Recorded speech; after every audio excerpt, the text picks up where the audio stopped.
Hello there. My name is Mangg, and tonight I'm going to be taking you on a journey. A journey that involves handcuffs, ball gags, and shitty writing. That journey is titled 50 Shades of Grey. In anticipation of the upcoming motion picture based on the book by E.L. James, I've decided to take it upon myself to read the first novel in the series aloud on camera for everyone to enjoy along with me. I will likely be providing color commentary during the course of this reading. This series is going to be broken up into a number of parts. It's probably going to take me a little while to get through, but hopefully you stick with me because, I mean, if this book is good enough to be made into a movie, I mean, like, that's like Lord of the Rings caliber, really. So I'm really excited. I think it's going to be just a fantastic experience. So let us begin. I'll be reading this on my iPad. I did not purchase the physical book because then I would have to leave it laying around. Okay. Boy. Chapter 1. I scowl with frustration at myself in the mirror. Damn my hair. It just won't behave. And damn Catherine Kavanaugh for being ill and subjecting me to this ordeal. I should be studying for my final exams, which are next week, yet here I am trying to brush my hair into submission. I must not sleep with it wet. I must not sleep with it wet. Reciting this mantra several times, I attempt once more to bring it under control with the brush. I roll my eyes in exasperation and gaze at the pale, brown-haired girl with blue eyes too big for her face staring back at me, and give up. My only option is to restrain my wayward hair in a ponytail and hope that I look semi-presentable. Kate is my roommate, and she has chosen today of all days to succumb to the flu. Therefore, she cannot attend the interview she'd arranged to do with some mega-industrialist tycoon I've never heard of for the student newspaper. So I have been volunteered. I have final exams to cram for and one essay to finish, and I'm supposed to be working this afternoon, but no. Today I have to drive 165 miles to downtown Seattle in order to meet the enigmatic CEO of Gray Enterprises Holdings Incorporated. As an exceptional entrepreneur and major benefactor of our university, his time is extraordinarily precious, much more precious than mine. But he has granted Kate an interview. A real coup, she tells me. Damn her extracurricular activities. Kate is huddled on the couch in the living room. Anna, I'm sorry. It took me 9 months to get this interview. It'll take another 6 to reschedule, and we'll both have graduated by then. As the editor, I can't blow this off. Please. Kate begs me in her rasping, sore-throat voice. How does she do it?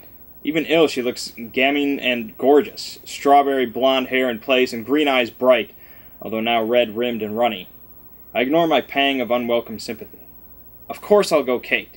You should get back to bed. Would you like some NyQuil or Tylenol? NyQuil, please. Here are the questions in my digital recorder. Just press record here. Make notes. I'll transcribe it all.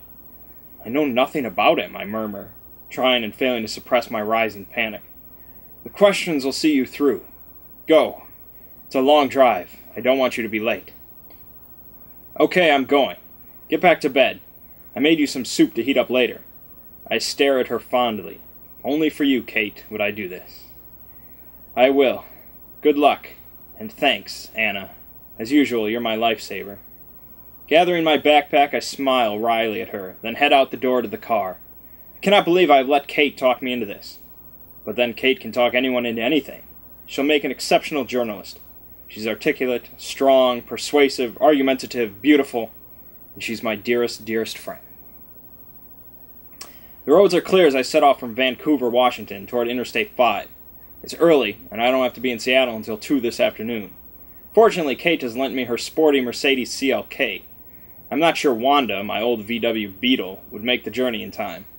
Oh, the Merc is fun drive, and the miles slip away as I hit the pedal to the metal. My destination is the headquarters of Mr. Gray's global enterprise.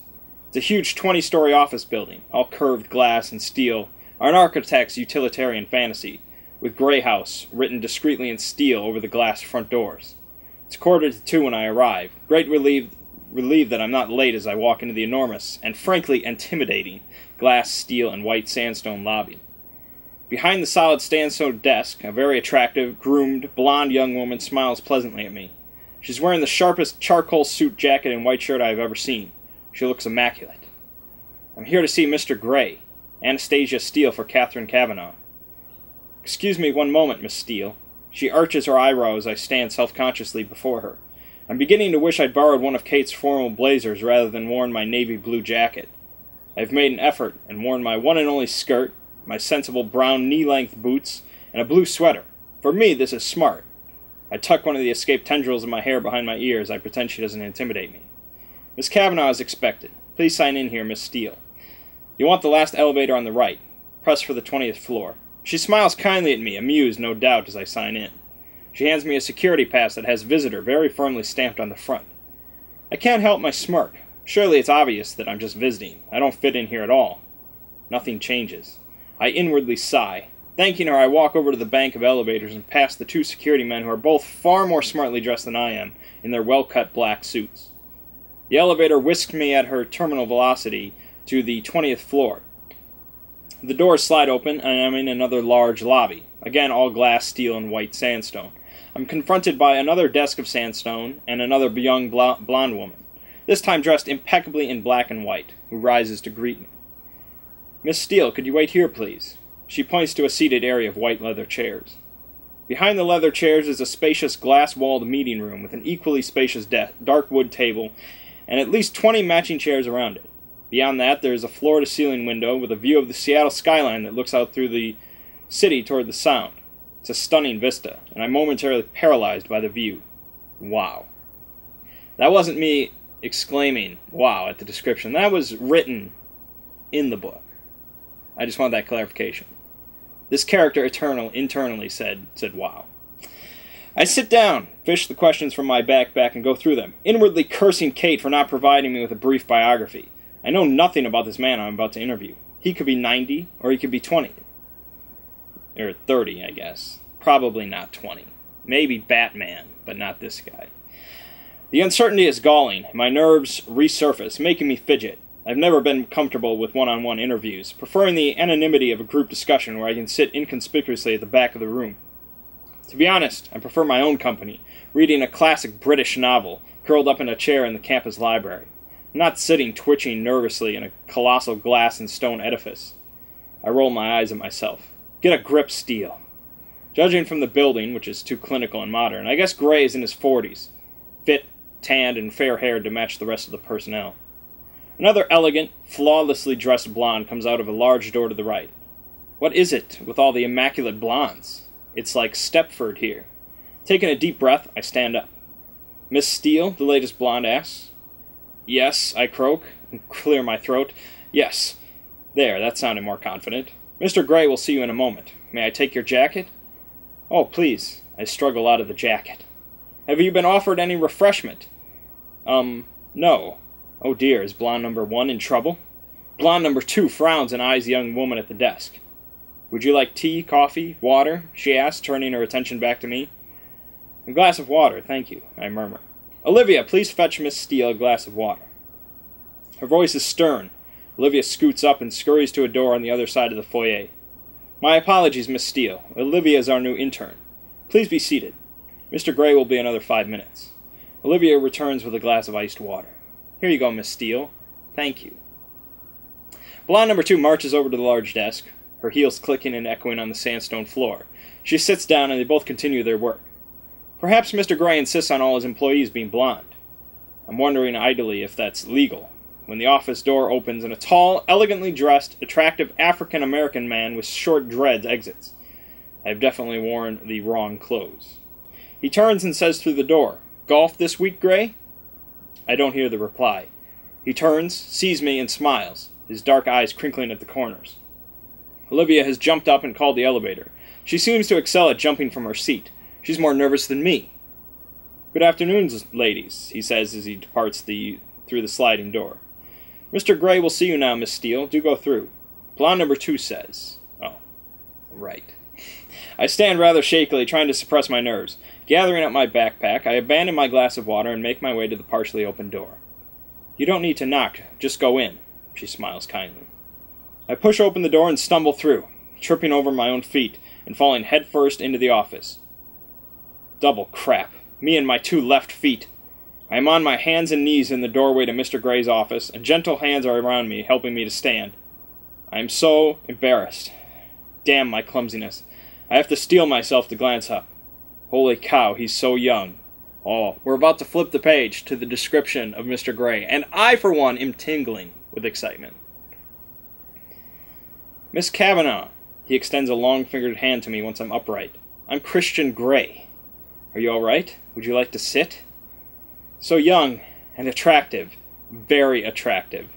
He's tall, dressed in a fine gray suit, white shirt and black tie with unruly, dark copper-colored hair and intense, bright gray eyes that regard me shrewdly. It takes a moment for me to find my voice.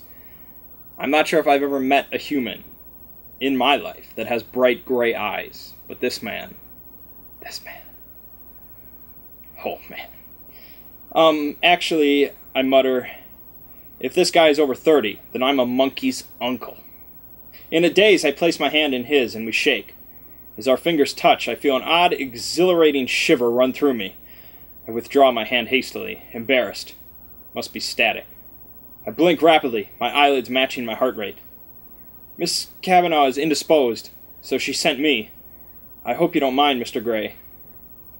And you are? His voice is warm, possibly amused, but it's difficult to tell from his impassive expression. He looks mildly interested, but above all, polite. Anastasia Steele. I'm studying English literature with Kate, Catherine, Miss Kavanaugh, at WSU Vancouver. I see, he says simply. I think I see the ghost of a smile in his expression, but I'm not sure. Would you like to sit? He waves me toward an L-shaped white leather couch. His office is way too big for just one man. In front of the floor-to-ceiling windows, there's a modern dark wood desk that 6 people could comfortably eat around. It matches the coffee table by the couch. Everything else is white, ceiling, floors, and walls, except for the wall by the door, where a mosaic of small paintings hang. 36 of them arranged in a square. They are exquisite, a series of mundane, forgotten objects painted in such precise detail they look like photographs. Displayed together, they are breathtaking. A local artist, Troughton, says Gray when he catches my gaze. They're lovely. Raising the ordinary to extraordinary, I murmur, distracted both by him and the paintings. He cocks his head to one side and regards me intently. I couldn't agree more, Miss Steele, he replies, his voice soft, and for some inexplicable reason I find myself blushing. Apart from the paintings, the rest of the office is cold, clean, and clinical. I wonder if it reflects the personality of the Adonis who sinks gracefully in one of the white leather chairs opposite me. I shake my head, disturbed at the direction of my thoughts, and retrieve Kate's questions from my backpack. Next, I set up the digital recorder, and I'm all fingers and thumbs, dropping it twice on the coffee table in front of me. Mr. Gray says nothing, waiting patiently, I hope, as I become increasingly embarrassed and flustered. When I pluck up the courage to look at him, he's watching me, one hand relaxed in his lap and the other cupping his chin and trailing his long index finger across his lips. I think he's trying to suppress a smile. Sorry, I stutter. I'm not used to this. Take all the time you need, Miss Steele, he says. Do you mind if I record your answers? After you've taken so much trouble to set up the recorder, you ask me now? I flush. He's teasing me? I hope. I blink at him, unsure what to say, and I think he takes pity on me because he relents. No, I don't mind. Did Miss Kavanaugh explain what the interview was for? Yes, to appear in the graduation issue of the student newspaper, as I shall be conferring the degrees at this year's graduation ceremony. Oh! This is news to me, and I'm temporarily preoccupied by the thought that someone not much older than me, okay, maybe 6 years or so, and okay, mega successful, but still, is going to present me with my degree. I frown, dragging my wayward attention back to the task at hand. Good, I swallow nervously. I have some questions, Mr. Gray. I smooth a stray lock of hair behind my ear. I thought you might, he says, deadpan. He's laughing at me. My cheeks heat at the realization, and I sit up and square my shoulders in an attempt to look taller and more intimidating. Pressing the start button on the recorder, I try to look professional. You're very young to have amassed such an empire. To what do you owe your success? I glance up at him. His smile is rueful, but he looks vaguely disappointed. Business is all about people, Miss Steele, and I'm very good at judging people. I know how they tick, what makes them flourish, what doesn't, what inspires them, and how to incentivize them. I employ an exceptional team, and I reward them well. He pauses and fixes me with his gray stare.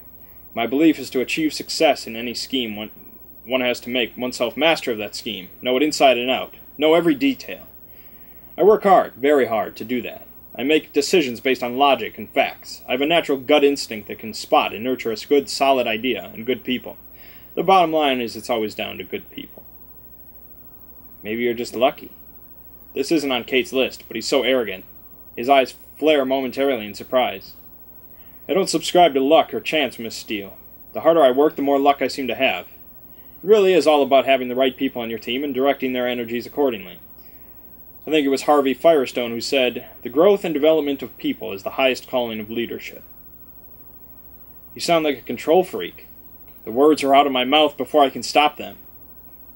Oh, I exercise control in all things, Miss Steele, he says without a trace of humor in his smile. I look at him and he holds my gaze steadily, impassive. My heartbeat quickens and my face flushes again. Why does he have such an unnerving effect on me? His overwhelming good looks, maybe? The way his eyes blaze at me? The way he strokes his index finger against his lower lip? I wish he'd stop doing that. Besides, immense power is acquired by assuring yourself in your secret reveries that you were born to control things, he continues, his voice soft. Do you feel that you have immense power? Control freak. I employ over 40,000 people, Miss Steele. That gives me a certain sense of responsibility.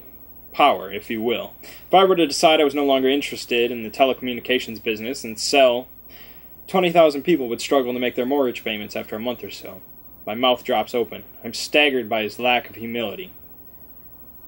Don't you have a board to answer to? I ask, disgusted. I own my company. I don't have to answer to a board. He raises an eyebrow at me. Of course I would know this if I had done some research, but holy crap, he's arrogant. I change tack.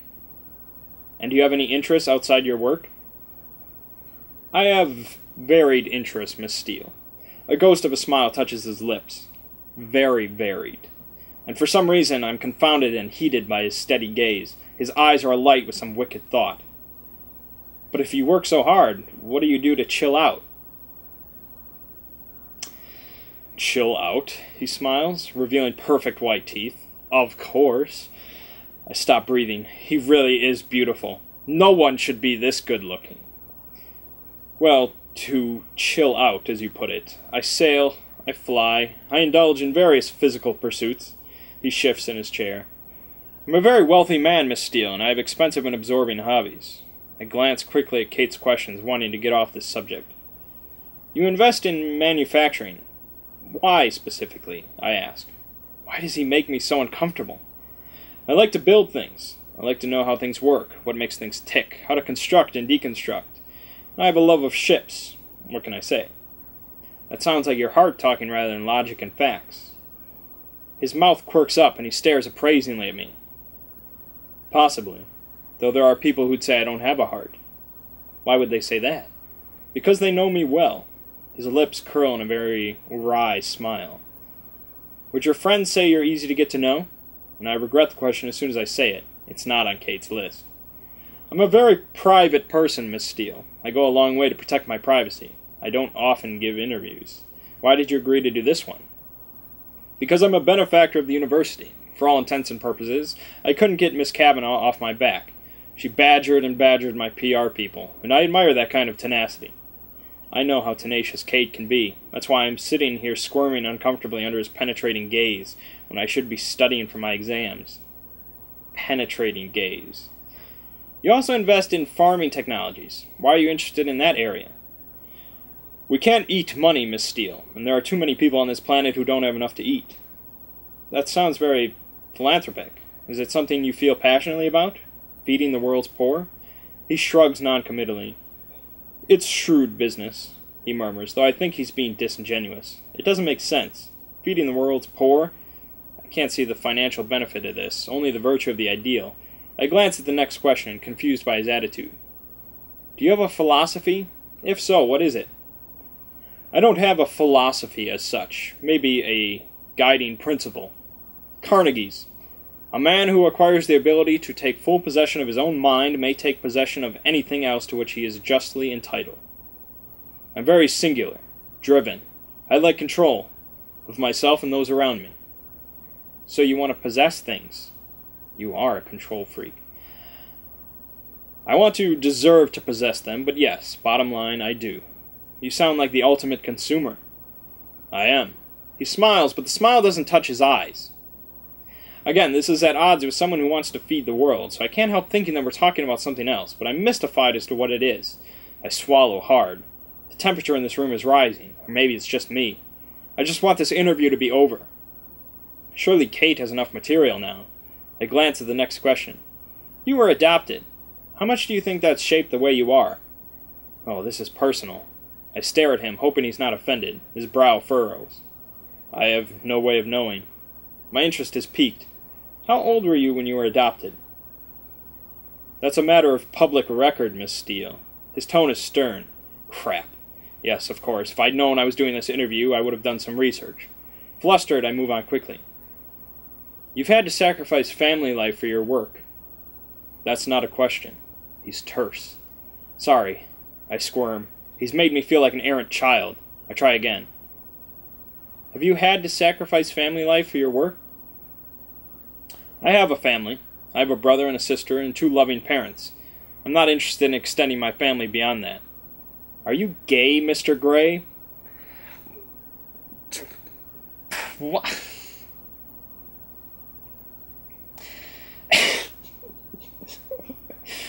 God, she's real shit. He inhales sharply, and I cringe, mortified. Crap. Why didn't I employ some kind of filter before I read this straight out? How can I tell him I'm just reading the questions? Damn Kate and her curiosity. No, Anastasia, I'm not. He raises his eyebrows, a cool gleam in his eyes. He does not look pleased. I apologize. It's, written here.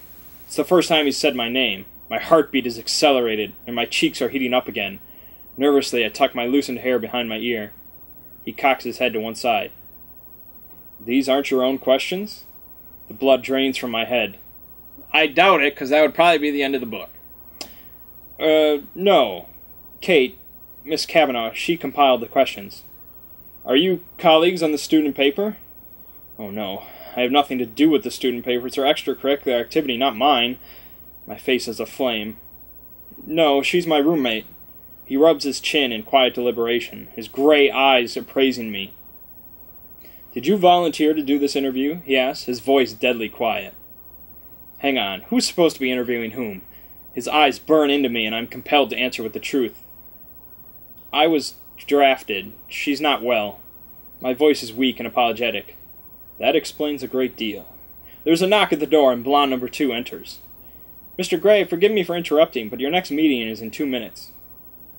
We're not finished here, Andrea. Please cancel my next meeting. Andrea hesitates, gaping at him. She appears lost. He turns his head slowly to face her and raises his eyebrows. She flushes bright pink. Oh, good, it's not just me. Very well, Mr. Gray, she mutters, then exits. He frowns and turns his attention back to me. Where were we, Miss Steele? Oh, we're back to Miss Steele now. Please, don't let me keep you from anything. I want to know about you. I think that's only fair. His eyes are alight with curiosity. Double crap. Where is he going with this? He places his elbows on the arms of the chair and steeples his fingers in front of his mouth. His mouth is very distracting. I swallow. There's not much to know. What are your plans after you graduate? I shrug, thrown by his interest. Move to Seattle with Kate, find a job. I haven't really thought beyond my finals. I haven't made any plans, Mr. Gray. I just need to get through my final exams. Which I should be studying for right now, rather than sitting in your palatial, swanky, sterile office, feeling uncomfortable under your penetrating gaze. Penetrating gaze, man. We run an excellent internship program here, he says quietly. I raise my eyebrows in surprise. Is he offering me a job? Oh, I'll bear that in mind, I murmur, confounded. Though I'm not sure I'd fit in here. Oh no, I'm musing out loud again. Why do you say that? He tilts his head to one side, intrigued, a hint of a smile playing on his lips. It's obvious, isn't it? I'm uncoordinated, scruffy, and I'm not blonde. Not to me. His gaze is intense, all humor gone, and strange muscles deep in my belly clench suddenly. Those are probably your bowels, actually. I tear my eyes away from his scrutiny and stare blindly down at my knotted fingers. What's going on? I have to go, now. I lean forward to retrieve the recorder. Would you like me to show you around? He asks. I'm sure you're far too busy, Mr. Gray, and I do have a long drive. You're driving back to Vancouver? He sounds surprised, anxious even. He glances out of the window. It's beginning to rain. Well, you'd better drive carefully. His tone is stern, authoritative. Why should he care? Did you get everything you need? He adds. Yes, sir, I reply, packing the recorder into my backpack. His eyes narrow, speculatively. Thank you for the interview, Mr. Gray. The pleasure's been all mine, he says, polite as ever. As I rise, he stands and holds out his hand. Until we meet again, Miss Steele. And it sounds like a challenge, or a threat, I'm not sure which. I frown. When will we ever meet again? I shake his hand once more, astounded that that odd current between us is still there. It must be my nerves. Mr. Gray, I nod at him. Moving with lithe, athletic grace to the door, he opens it wide. Just ensuring you make it through the door, Miss Steele. He gives me a small smile. Obviously, he's referring to my earlier, less-than-elegant entry into his office. I blush. That's very considerate, Mr. Gray, I snap, and his smile widens. I'm glad you find me entertaining, I glower inwardly, walking into the foyer. I'm surprised when he follows me out. Andrea and Olivia both look up, equally surprised. Did you have a coat? Gray asks. A jacket. Olivia leaps up and retrieves my jacket, which Gray takes from her before she can hand it to me. He holds it up, and feeling ridiculously self-conscious, I shrug it on. Gray places his hands for a moment on my shoulders. I gasp at the contact. If he notices my reaction, he gives nothing away. His long index finger presses the button summoning the elevator, and we stand waiting. Awkwardly on my part, coolly self-possessed on his. The doors open and I hurry in, desperate to escape. I really need to get out of here. When I turn to look at him, he's gazing at me and leaning against the doorway beside the elevator with one hand on the wall. He really is very, very good-looking. It's unnerving. Anastasia, he says as a farewell. Christian, I reply, and mercifully, the doors close. Aha! Boom! That's chapter 1. You excited? Oh, man. Ugh! What's going to happen between these two? There's a lot of tension. Oh, man. Oh, I'm so excited. Maybe they'll go to, like, the movies and hold hands. And, oh, man, will they kiss on the first date? Oh, but his gray eyes and that penetrating gaze. Oh! Yes, so that is chapter 1 of 50 Shades of Grey. If you're as excited as I am, let me know in the comments, and we'll get right into chapter 2 next time. And, yeah, I think things are going to steam up. So, my name is Mangg. This has been 50 Shades of Grey, and I'll see you guys in the next part.